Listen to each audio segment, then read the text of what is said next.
Welcome back to the weekend wrap. The time is now 1:30 in the afternoon. I didn't get in until about 7 o'clock this morning, so suffice to say I am tired. But first things first, before I even get started on sort of what happened last night, I want to take it back to Friday real quick. And if you saw the predictions video, you would have seen me say that, I expect to come on here and say that Raven Chapman got a nice little stoppage victory against her opponent. Subsequently, I walked into the building as her hand was being raised. So yeah, that tells you all you need to know. And I got there early. From what I've been told, there was a fight that got cancelled on the cards. Everything else got moved up one, so I missed her fight. But her and her team treated me very well for the entire evening, so I got to big up the whole of Team Raven. I also got given some very interesting sparring stories about some other, favourite female fighters whom I will keep to myself, because what happens in sparring stays in sparring. And also some other very pertinent information on little bits and pieces here and there. However, I do also want to say it's funny because the team watch not just this channel, but they watch the Undefeated podcast as well.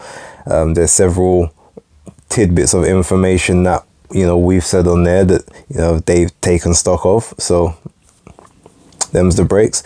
But yeah, I just want to give a quick shout out to Raven and her dominant performance, and again shout out to Team Raven for making me feel very comfortable, very welcomed, and feeling like a part of the team. So big success there, and long may that continue.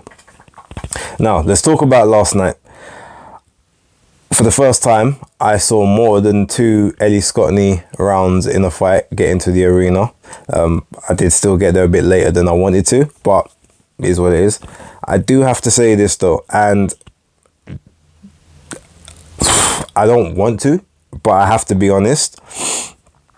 I figured that Scottney Roman and Cameron Bustos would deliver a lot more than they did. Prior to the event, I had several people trashing the undercard for Boatsi versus Richards, most of which because there was 2 female fights on the card. I was in several comment sections like, no, this fight card's decent, it's not that bad, like these are 2 credible fights. But if I'm gonna be honest, from what I saw of both of them, they did both under deliver. Chantel Cameron sort of had a good sort of first 3 or 4 rounds, and then that fight just became a bit boring afterwards. I'm in the arena, everyone was like, when's this gonna be over? It wasn't something I wanted to hear, but I can understand. And obviously the Scottney fight, that's the same thing. Although as we didn't see as much of it, I didn't hear as many groans about it. But I guess, one coming directly after the Alan Babbage and Adam Borski fight, it was probably a recipe for disaster in that sense, because you've got this massive slugfest with very little technique, but nothing but heavy shots landed. Adam Babbage hitting the deck for the first time in his career, getting 2-pieced after the bell in the 9th round, wobbling all over the place, losing his composure, but still coming forward. So you've got this big adrenaline matchup, and then you've got this sort of very one-pace technical evasive fight happening straight after, which didn't really endear itself to the crowd. So hopefully moving forward, that might be something that gets addressed, maybe even placement on cards. Don't put certain fights before certain fights, or put certain fights after certain fights.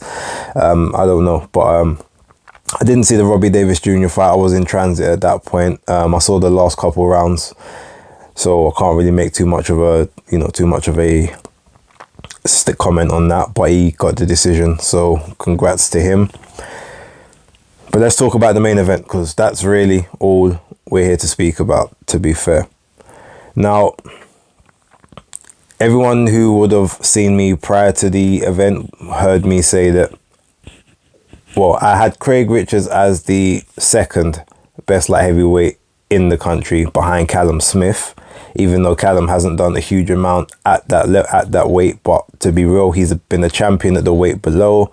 We saw what he did against Castillo, so you can tell that he's gonna be a credible threat up at 175. But I had Craig second, and I had Buatsi. I believe I had Buatsi third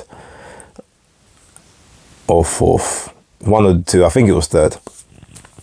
Anyway, so that list has to change now, and I guess I've got to put Buatsi at number 2, and Craig's got to drop down a peg. He did lose last night.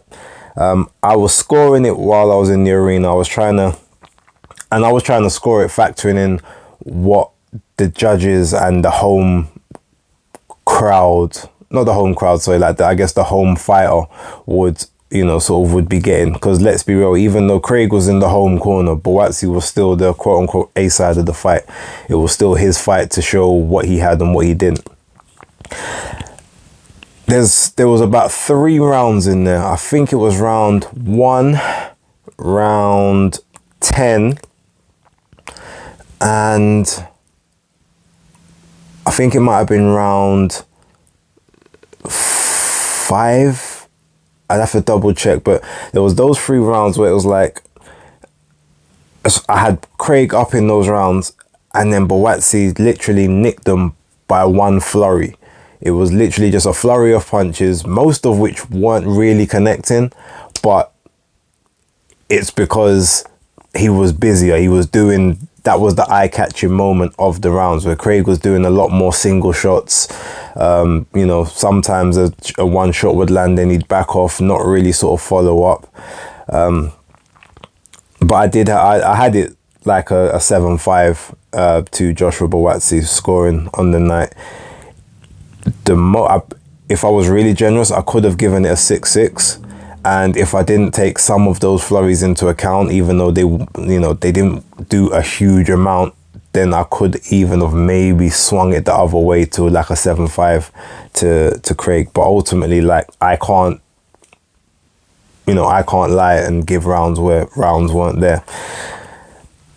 The problem being, Craig just didn't start. He started actually fast enough. So the issue, people say, oh, he takes too long to warm into fights. Well, on this occasion, he actually did what I thought he would need to do, and was start early, be aggressive in the first round, and then maybe back off and make Buatsi have to push the next couple so that he could, sort of get tired and then take him out. But Buatsi was gassing from sort of the end of round 1.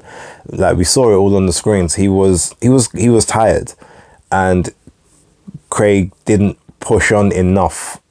Obviously, Buatsi was conserving energy, looking for salvos, looking to just nick rounds or try and hit those money shots and, create the highlight reel knockout. So he wasn't doing as much. But there were times when he's finished his flurry and he's now trying to recuperate, that's the time to step on him. And Craig just didn't do it enough in the first half of the fight. Did it on the second half, but by that time, home cooking, you would say, Buatsi's forcing more of the action at the time. But I do want to give Buatsi some credit, and I don't want to make this a what Craig did wrong video, because both guys actually performed incredibly well. Buatsi, his jab was much improved from previous bouts. He stuck behind it. He snapped it out a lot more aggressively. He was a lot more measured with it. His defense is still extremely leaky. Like the first few rounds, he had some pretty good upper body movement, which kept his head sort of more on a pendulum as opposed to sort of stationary on the line. But after, say, the third round, that pretty much stopped, and it was literally just high guard trying to catch and counter. But he was getting caught through that guard on numerous occasions. And if he wants to achieve anything at world level, that defense has got to be worked on. Because you're not going to be able to just bully everyone any and every way that you want to. So yeah, that's pretty much sort of how I saw the fight. Both guys deserve, credit. They both put on a very good performance. It was a good fight to watch. As said on Twitter just a moment ago, like, when both people show heart and grit the way that they did, there's no like real losers. Like, both of them, neither person's gonna get like thrown to the wayside at this point. I am hoping maybe the next stop for Craig is to get like the EBU title and then work his way through sort of the European rankings, and then maybe hopefully find another route to the to another world title shot, a year down the line or something. If he can get another 2 fights in, like I said, fight for the EBU, maybe take on another opponent of that caliber, and then sort of maybe get pushed on to push for a mandatory position, maybe with the WBO or the IBF, something like that. As for Buatsi, obviously he wants title fights next. There's a chance he could get the Bivol fight next, but if Bivol is busy, he's got to then look for another opponent, and I feel like a good opponent there would probably be Callum Smith. After Callum Smith fights on in the AJ undercard, the two of them can fight again towards the end of the year. That would be a good one. Maybe Craig could even come back against like Lyndon Arthur, or maybe fight Dan for the British title again. I know he's past the British level, but maybe get that one cracking and have another fight, just a big high profile fight, cross platform, the Zone versus Sky Sports and Boxer. Never know. I feel like that would be like an interesting move. But I need to address one thing. So obviously, several months back when the fight was announced, I said I could see it, being a big seller at like Selhurst Park or the O2. Now it was pretty full for what was, the sections that weren't, sort of blacked out or whatnot. But yeah, I reckon it could have done about 14,000 in the O2. I think there was about 7,000 people in there, 6 to 7,000. So it was full, but it wasn't what I said it would be. I just need to put that out there because I know that Ash will bring that up on Monday Night Smoke. Fine, I've got to take that.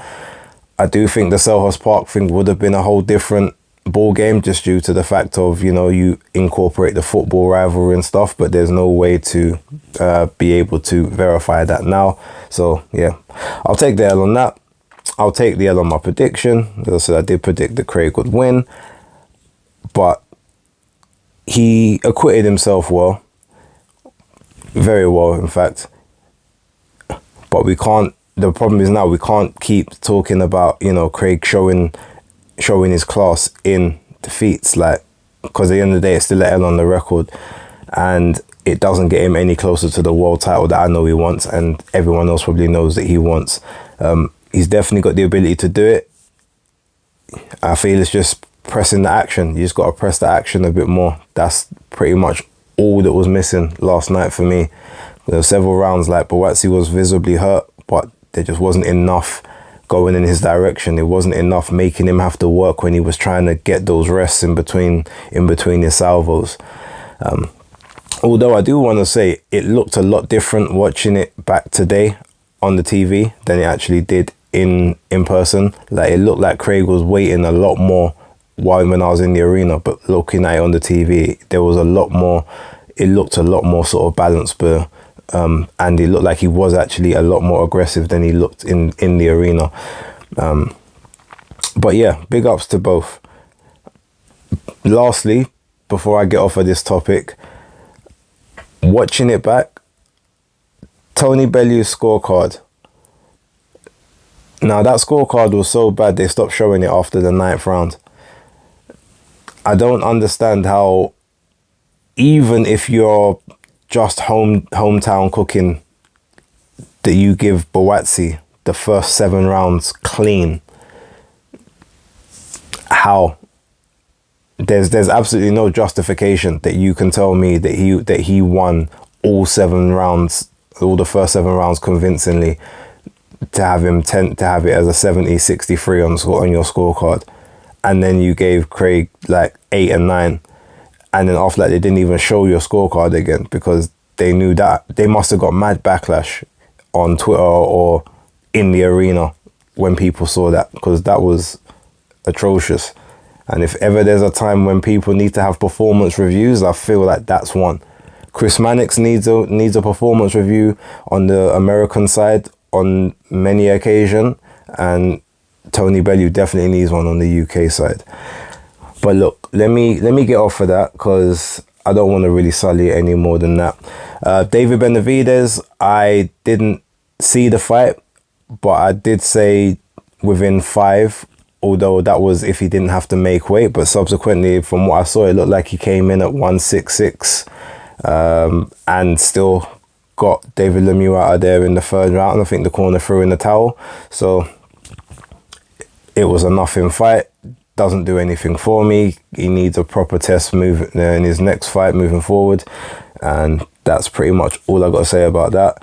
But all my predictions, minus the Craig one, was correct last night or over the weekend, I suppose. So yeah, I can take that with some solace, I suppose. But yeah, look, let me leave that there. I've got to wake up properly, and I've got to go to the gym, and I've got to get my day started. So thanks for watching. Couple episodes will be out later on in the week. Catch me on Monday Night Smoke tomorrow. I will be there to take whatever stick I need to take, and the breakdown is safe on Tuesday because no knockout of Craig Richards occurred. So you will see me on Tuesday also undefeated on the Undefeated podcast channel, and I will be breaking down everything that happened in that main event, and also the Alan Babbage and Adam Borski fight, which was very, very fun. Catch you next time.